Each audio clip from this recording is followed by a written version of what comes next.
राजा परीक्षित 7 दिन में मरने का श्राप लेकर सुखदेव मुनि के चरणों में विराजमान प्रश्न किया, जिस व्यक्ति की मृत्यु निश्चित है उसे अपनी मृत्यु को मंगलमय बनाने के लिए क्या करना चाहिए।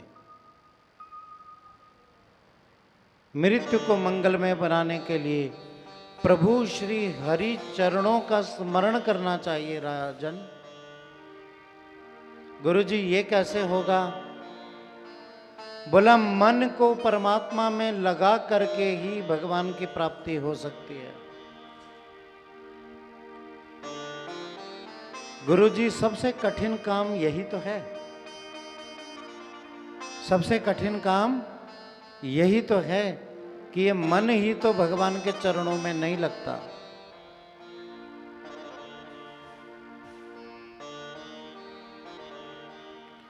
ये मन बड़ा चंचल है,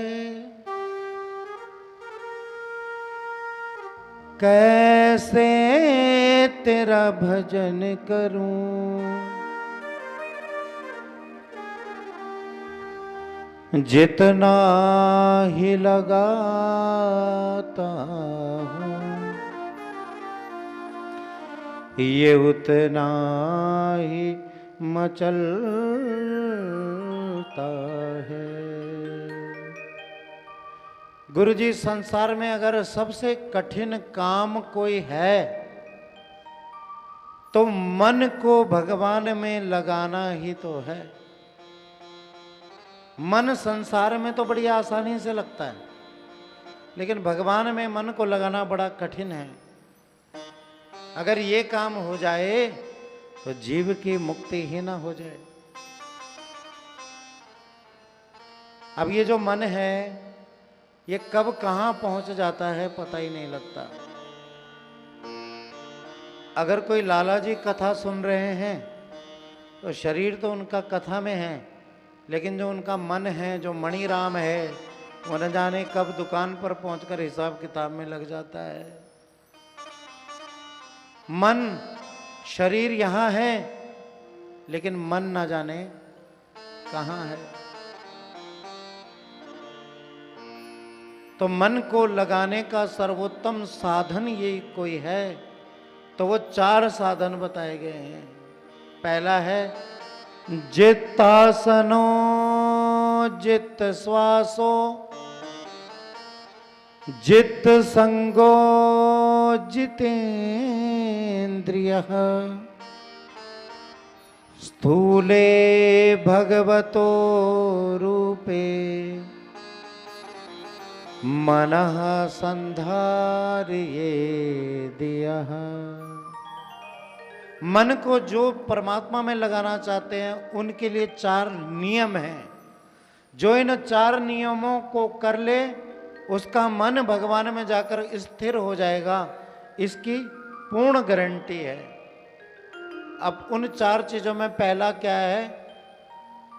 जित्तासनो, आसन को जीतना। आसन को जीतने का मतलब जितनी देर भी आप भगवान के लिए बैठें उतनी देर भगवान का होकर के बैठें। जितनी देर आप ठाकुर जी के लिए बैठ रहे हैं उतनी देर आप ठाकुर जी के होकर रहें, होकर बैठें। यानी कि ठाकुर जी के लिए बैठना सीखें। जब तक हमारे आसन की सिद्धि नहीं है तब तक हमें भगवान नहीं मिलेंगे। अब देखो ना, अगर हमारा आसन सिद्ध होता, हमें बैठना आता, तो आज कथाओं में सोफे और कुर्सियां नहीं लगते। लेकिन हम बैठ नहीं पाते हैं, इसीलिए सोफे और कुर्सियां कथा में लगती हैं। जो वृद्ध हैं उनके लिए तो लगती हैं, लेकिन हमने देखा 30-40 वर्ष के भी लोग कुर्सी पर बैठ करके ही कथा को सुन रहे हैं, श्रवण कर रहे हैं। यहाँ तक कि युवा बच्चे भी कुर्सियों पर बैठ करके कथा को श्रवण कर रहे हैं। तो पहला, भगवान में चित्त लगे उसके लिए आसन को जीतना सीखो। आसन को जीतने के बाद जित श्वास हो, श्वास को जीतना सीखो। श्वास को जीतने का तात्पर्य ऐसी कोई श्वास ना निकले जो भगवान के नाम से विहीन हो, जो भगवान के नाम से हीन हो, जिसमें ईश्वर का नाम ना हो, ऐसी कोई श्वास ना निकले। कि श्वास श्वास पर कृष्ण भजो, वृथा श्वास न खोए, ना जाने इस श्वास को फिर आवन हो न हो। इसलिए कोई श्वास ऐसी ना निकले जिस श्वास में आपके श्वास के साथ राम ना निकले। हर श्वास में राम होना चाहिए। हर श्वास पे हो सुमिरन तेरा, यूं बीत जाए जीवन मेरा। जब श्वास होती है तब हम राम कहते नहीं, और जब मुख में दांत नहीं होते, श्वास भी ढंग से नहीं आता, तब हम राम कहने की कोशिश करते हैं तो राम तो निकलता नहीं मुख से, आम जरूर निकल जाता है। कहना तो चाहते हैं राम, लेकिन मुख से निकलता है आम, क्योंकि मुंह में दांत तो है नहीं। श्वास भी कट कट करके टूट फूट करके आ रही है। इसलिए दूसरी चीज बताई श्वास को जीतना। तीसरा बताया जित संगो, संग को जीतना। संग को जीतने का मतलब अच्छे लोगों का संग करना, जिनकी आसक्ति ईश्वर में है, जिनकी भक्ति भगवान में है, भगवान का चिंतन वंदन करने वाले ऐसे लोगों का संग करने से भी भगवान की प्राप्ति हो जाती है। और चौथा बताया जितेंद्रिय, अपनी इंद्रियों पर काबू पाना। जिसने अपनी इंद्रियों पर काबू नहीं पाया उसे गोविंद मिल ही नहीं सकते। इंद्रियों पर काबू करने का मतलब, कथा में बैठे हैं, जैसे ही बजे 4 कथा में से उठे, घर गए, पतीला चढ़ाया, चाय बनाई, पी और फिर कथा में आए। इंद्री ने इच्छा की चाय पीने की तो कथा छोड़ दी, लेकिन चाय नहीं छूटी। तो जब तक इन इंद्रियों को हम अपने बस में नहीं करेंगे तब तक हमें भगवान की प्राप्ति नहीं होगी। तो 4 चीजें बताई हैं। पहला आसन को जीतना, दूसरा श्वास को जीतना, तीसरा संग को जीतना, और चौथा इंद्रियों को जीतना। यदि ये 4 चीजें हम कर लें तो हमारा चित्त परमात्मा के चरणों में लग जाता है।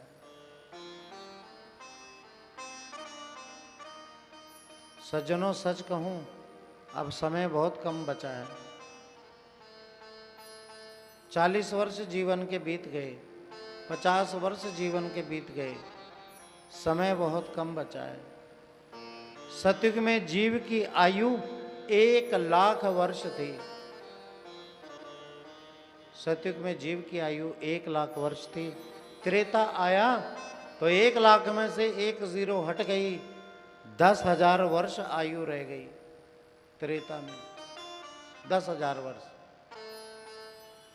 फिर द्वापर आया तो 10,000 में से 1 0 और हट गई, 1000 वर्ष की आयु रह गई द्वापर तक।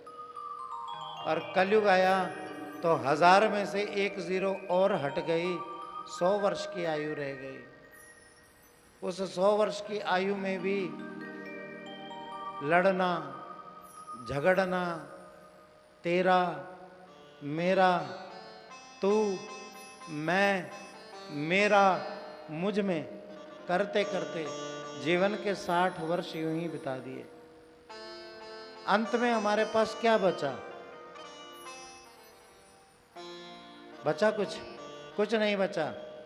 एक हाथ में खांसी बंद करने की दवाई और एक हाथ में पेट दर्द को दूर भगाने की दवाई, इसके अलावा हमारे हाथ में और कुछ भी नहीं है।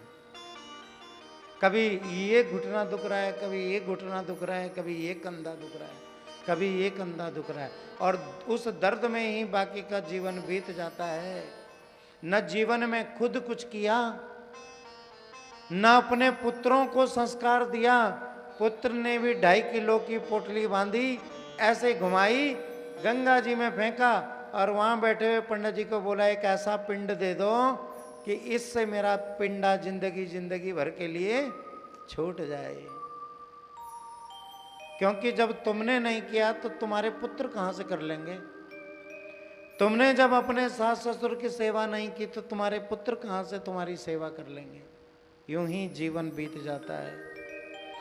अतः प्रक्षामि संसिद्धि योगिनां परमं गुरुम पुरुषस्य यत् कार्या म्रियमाणस्य सर्वदा। इसलिए अपने आप को तिनके से भी छोटा मान करके जीवन को यापन करो।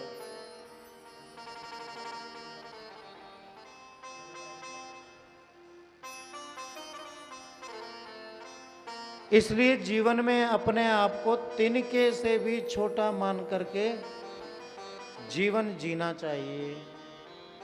तिनके से भी छोटा मान करके। मैंने कल भी कथा में एक बात कही थी कि एक तरफ तो हम खुद को भगवान मान रहे हैं और दूसरी तरफ हम भक्त होने का दावा कर रहे हैं।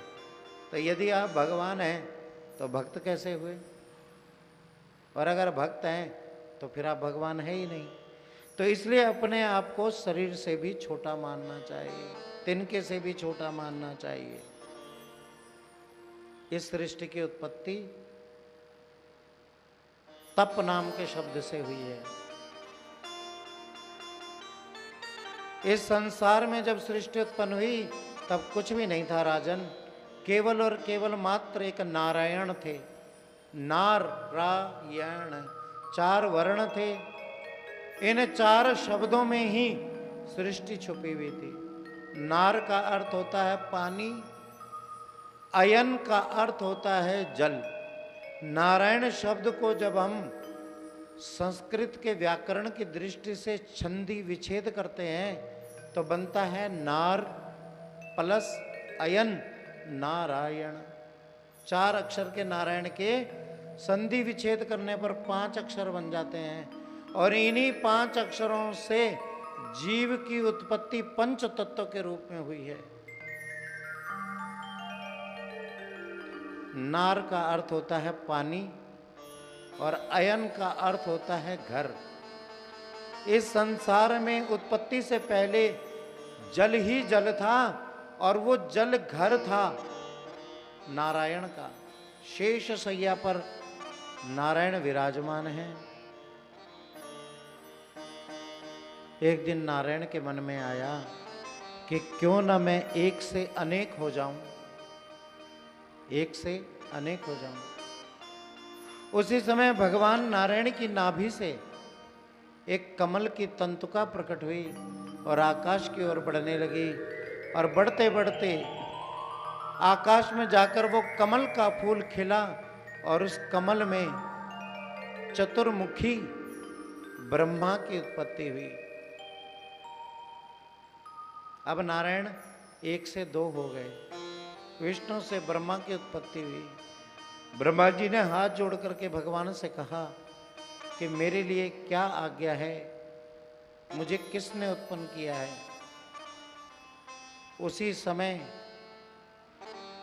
स्पर्शे षोडशमेकविंशम निष्कीचनाना निर्प्यदा धनम विदु। पानी की एक बूंद ब्रह्मा जी के सामने आई और पानी में जाकर के गिरी। और जब कोई पानी की बूंद पानी में जाकर गिरती है तो कैसी आवाज आती है? तप तप तप ऐसी आवाज आती है कि नहीं आती? हिंदी वर्णमाला के 2 अक्षर प्रकट हुए। इस पर से षोडश में कविंशम, 16वां अक्षर।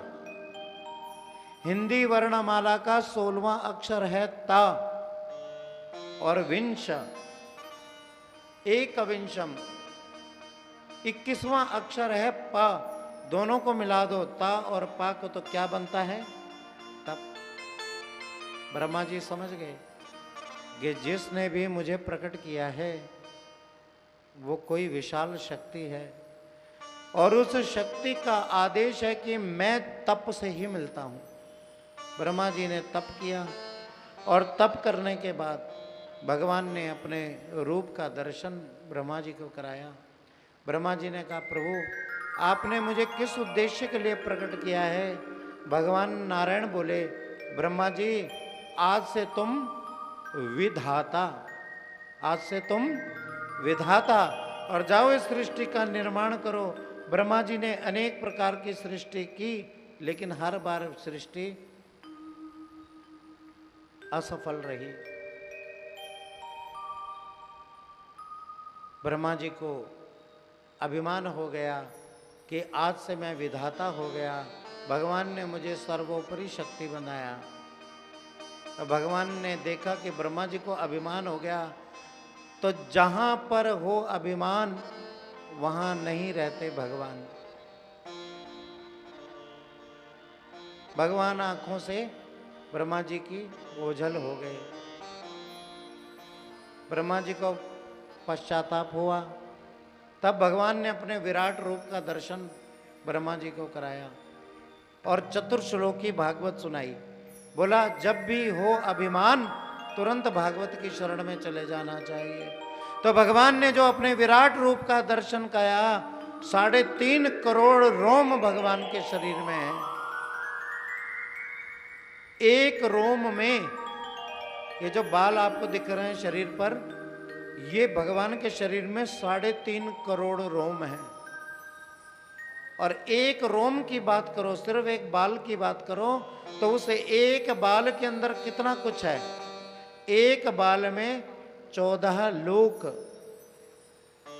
उन 14 लोकों में 3 लोक, 3 लोकों में एक लोक ये मृत्यु लोक। उस मृत्यु लोक में 7 द्वीप, 7 द्वीप में जम्बू द्वीप, जम्बू द्वीप में भी 9 वर्ष, और उन 9 वर्षों में भी एक भारतवर्ष। और उस भारतवर्ष में कहीं गुजरात, कर्नाटक, उत्तराखंड, उत्तरांचल, ये सब कुछ एक रोम में है। तो जब भगवान के एक रोम में इतना कुछ है, तो भगवान के करोड़ों रोम में कितना कुछ होगा। हम पता नहीं भगवान के रोम के किस कोने में कीड़े की तरह पड़े हुए हैं। पता नहीं भगवान की दृष्टि हम पर जाती भी होगी या नहीं जाती होगी। एक बूंद के जैसी हमारी औकात नहीं है, और बात करते हैं हम सागर जैसी। एक बूंद के बराबर भी औकात नहीं है हमारी, और बात करते हैं हम सागर जितनी बड़ी। ब्रह्मा जी के अभिमान को दूर किया, और ब्रह्मा जी के शरीर के उसी समय 2 भाग हो गए। ब्रह्मा जी के शरीर के 2 भाग हो गए, एक दाहिना एक बायां। बाएं भाग से स्त्री का प्रादुर्भाव हुआ, और दाहिने भाग से पुरुष का प्रादुर्भाव हुआ। पुरुष का नाम रखा गया मनु, और स्त्री का नाम रखा गया शतरूपा। भगवान बोले, हमारे लिए क्या आज्ञा है? बोला, मैथुन सृष्टि के द्वारा इस संसार का विस्तार करो, संवर्धन करो।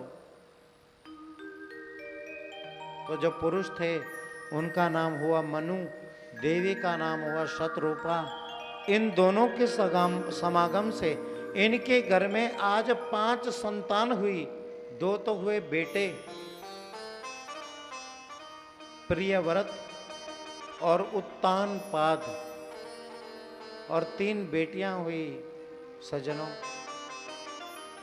आकुति, देवहूति, और जो तीसरी थी उसका नाम था प्रसूति। 2 पुत्र, प्रियव्रत और उत्तानपाद, और 3 बेटियां, आकुति, देवहूति और प्रसूति। यहां से जो है मैथुन सृष्टि के द्वारा मनुष्यों की उत्पत्ति होने लगी। हमें मनुष्य क्यों कहते हैं? मनुष्य, क्योंकि हम मनु और शतरूपा की संतान हैं। मनु जी के द्वारा उत्पन्न हम सभी हैं, इसलिए हमें मनुष्य कहा जाता है। देवी शतरूपा से हम सभी हैं, इसलिए मनुष्य। मनु का मतलब महाराज मनु और शय का मतलब देवी शतरूपा। इन दोनों से मनुष्यों की उत्पत्ति है।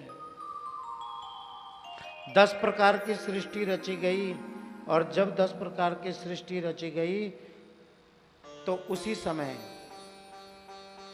हिरण्याक्ष नाम का दैत्य आया, और हिरण्याक्ष नाम का दैत्य जो है पृथ्वी को उठा करके रसातल में ले गया। जब पृथ्वी रसातल में चली गई तो मनु जी महाराज अपनी 5 संतानों को लेकर के भगवान ब्रह्मा जी के पास गए, और ब्रह्मा जी से करुण स्वर में बोले, पिताश्री, आपके आज्ञा के अनुसार हमने सृष्टि को आगे बढ़ाया, लेकिन हम रहें कहाँ? ब्रह्मा जी बोले, जाओ पृथ्वी लोक में जाकर के रहो। बोला, महाराज हम गए थे, लेकिन पृथ्वी अपनी धुरी पर है ही नहीं। तो बोला, पृथ्वी कहाँ गई? बोला, हिरण्याक्ष नाम का दैत्य आया और पृथ्वी को चुरा करके, पृथ्वी को अपनी धुरी से चुरा करके रसातल में ले गया। ब्रह्मा जी भगवान नारायण के शरण में गए, प्रभु रक्षा कीजिए, हमारी रक्षा कीजिए। भगवान नारायण की नाक से हल्की सी छींक आई, और जैसे ही छींक आई नाक से एक छोटा सा कीड़ा प्रकट हुआ, और देखते ही देखते वह कीड़ा विशाल सूकर के रूप में परिवर्तित हो गया।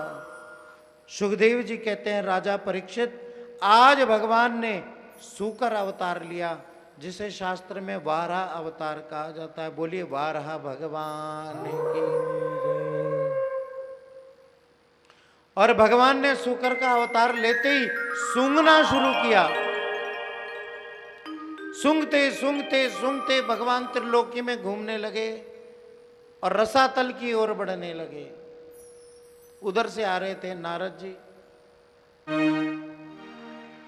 और इधर से जा रहा था हिरण्याक्ष।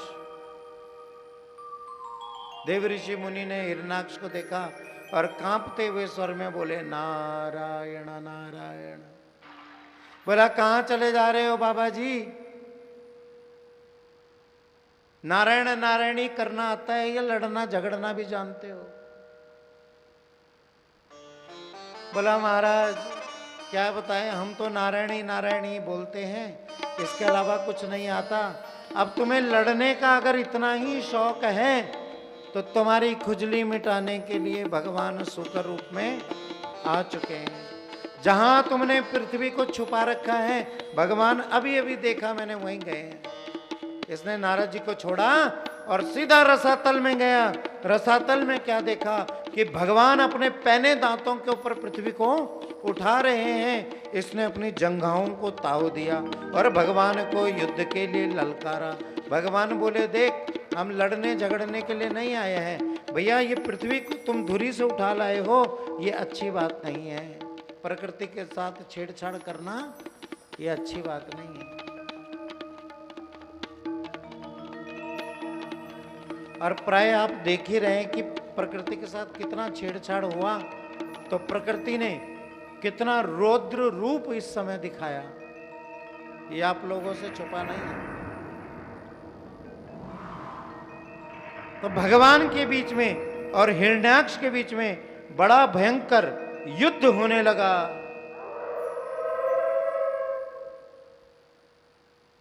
बादलों की गर्जना होने लगी,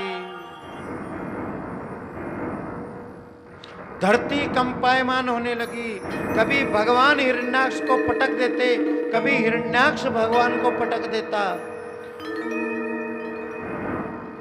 परम प्रधान पुरुषम महांतम कालम कवि त्रिवृत लोकपालम आत्मानुभूत्यानुगतम प्रपंचम स्वच्छंद सकितम कपिलम प्रबद्धे। भगवान ने अपने पैने दांतों के ऊपर इस हिरण्याक्ष को उठाया और उठा करके आकाश में उछाल दिया। यह आकाश की परिक्रमा करते हुए धड़ाम से पृथ्वी गिरा, मुख से रक्त की धार बहने लगी, प्राण पखेरु उड़े और भगवान के चरणों में विदित हो गए। बोलिए भक्तवत्सल भगवान की, बोलिए श्री आनंद कंद भगवान